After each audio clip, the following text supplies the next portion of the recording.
नमस्कार मित्रों, आज हम आपके लिए एक अद्भुत कथा लेकर आए हैं जो भारत की समृद्ध संस्कृति से निकलकर आई है। 10 अवतारों की यह श्रृंखला हमें भगवान विष्णु के विभिन्न रूपों से परिचित कराती है और आज हम वराह अवतार की कहानी सुनेंगे। आइए वराह अवतारम की इस रोमांचक यात्रा पर चल पड़ते हैं। 4 वराह अवतार। श्री वराह अवतार। दादी, मैं आज की कहानी के लिए तैयार हूँ, हियास्वी ने पुकारा। क्या यह एक छोटी कहानी है या लंबी? उसने पूछा। हियास्वी, आज मैं तुम्हें वराह अवतार के बारे में बताऊंगी। इससे पहले मैं तुम्हें बताऊंगी कि भगवान विष्णु को यह अवतार क्यों लेना पड़ा। भगवान विष्णु वैकुंठ में रहते थे जिसकी रक्षा कई द्वारपाल करते थे। उनमें से सबसे महत्वपूर्ण द्वारपाल जय और विजय थे। भगवान विष्णु से मिलने के लिए किसी को भी उनकी अनुमति की आवश्यकता थी। समय बीतने के साथ जय और विजय अपनी शक्तियों के कारण बहुत अभिमानी हो गए। वे भगवान विष्णु के भक्त भी थे। एक दिन कुछ महान ऋषि भगवान विष्णु से मिलने आए। उनका नाम सनक, सनंद और नद था। वे युवा दिखते थे लेकिन वास्तव में महान ऋषि थे। जय और विजय ने इन ऋषियों को रोक दिया और उन्हें भगवान से मिलने नहीं दिया। ऋषियों ने उत्तर दिया, हमें किसी की अनुमति की आवश्यकता नहीं है भगवान से मिलने के लिए। भगवान विष्णु देवी लक्ष्मी के साथ समय बिता रहे हैं। तुम्हें अंदर आने की अनुमति नहीं है, जय और विजय ने सख्ती से कहा। इस अभिमान ने ऋषियों को क्रोधित कर दिया और उन्होंने जय और विजय को शाप दिया कि वे पृथ्वी पर राक्षस के रूप में जन्म लेंगे।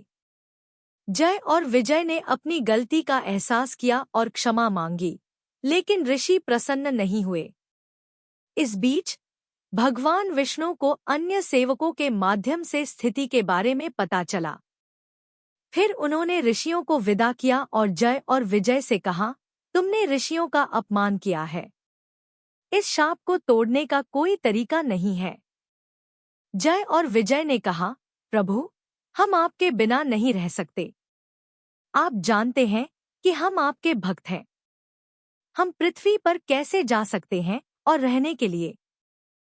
भगवान विष्णु उनकी भक्ति से प्रसन्न हुए और कहा, ठीक है, तुम्हें चुनना होगा कि तुम मेरे दुश्मन के रूप में पृथ्वी पर 2 जन्म लेना चाहते हो या मेरे मित्र के रूप में 7 जन्म लेना चाहते हो। जय और विजय ने उत्तर दिया, हम आपके दुश्मन के रूप में 2 जन्म लेना पसंद करेंगे, प्रिय प्रभु, क्योंकि हम इसके बाद आपकी सेवा करने के लिए वापस आ सकते हैं। भगवान विष्णु ने उनकी इच्छा पूरी की और कहा, तो हो गया। जय और विजय कश्यप प्रजापति और दिति के पुत्र हिरण्यक्ष और हिरण्यकशिपु के रूप में जन्म लिया। हिरण्यक्ष ने इंद्र पर युद्ध छेड़ दिया और स्वर्ग पर कब्जा कर लिया जो देवताओं का निवास स्थान था। इस परिदृश्य से आतंकित होकर देवता पृथ्वी पर एक गुफा में छिप गए जिस पर एक महान राजा मनु का शासन था जिसकी पत्नी का नाम शत्रुपा था। जब हिरण्यक्ष ने सीखा कि देवता पृथ्वी पर एक गुफा में छिप गए हैं, तो उसने पृथ्वी पर भी विजय प्राप्त करने की इच्छा की। लेकिन हिरण्यक्ष जानता था कि मनु कितना बुद्धिमान और शक्तिशाली था। उसने मनु का सामना युद्ध में नहीं करना चाहता था। इसलिए अपनी शक्तियों के साथ उसने पृथ्वी को समुद्र में छिपा दिया। मनु ने तब भगवान ब्रह्मा से मदद के लिए प्रार्थना की। भगवान ब्रह्मा ने भगवान विष्णु से संपर्क किया और कहा, पृथ्वी संकट में है, आपको आना होगा और इसे बचाना होगा। पृथ्वी को बचाने के लिए भगवान विष्णु वराह अवतार लेते हैं। हियास्वी ने पूछा, भगवान विष्णु वराह रूप में कैसे दिखते थे? वराह का अर्थ है जंगली सुअर। चूंकि पृथ्वी बहुत बड़ी थी, भगवान विष्णु ने एक जंगली सुअर का विशाल रूप लिया। उनके पास एक बड़ा मुंह था जिसमें 2 बड़े दांत थे। एक जोरदार चीत्कार के साथ उन्होंने पृथ्वी को बचाने के लिए समुद्र में कूद गए। हिरण्यक्ष ने यह देखा और पृथ्वी पर विजय प्राप्त करने के लिए समुद्र में कूद गया। इस बीच भगवान विष्णु, जो वराह या जंगली सुअर के रूप में थे, उन्होंने अपने दांतों पर पृथ्वी को उठा लिया। हिरण्यक्ष आया और कहा, मैं हिरण्यक्ष हूँ, दिति का पुत्र और हिरण्यकशिपु का भाई।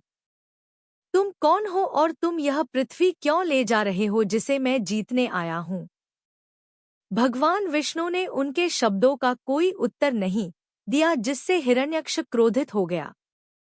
फिर उसने भगवान विष्णु पर भाले और गदा से हमला किया, लेकिन भगवान विष्णु ने शांति से पृथ्वी को समुद्र से बाहर निकाला और एक सुरक्षित स्थान पर रख दिया।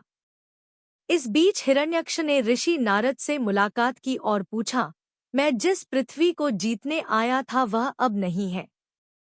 यह कौन सा प्राणी है जिसने मेरी योजना को विफल कर दिया है?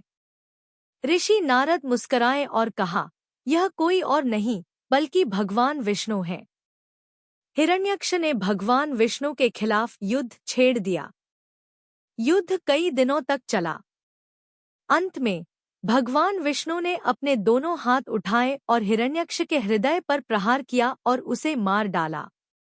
दादी, हिरण्यकशिपु के बारे में क्या हुआ? हियास्वी ने पूछा।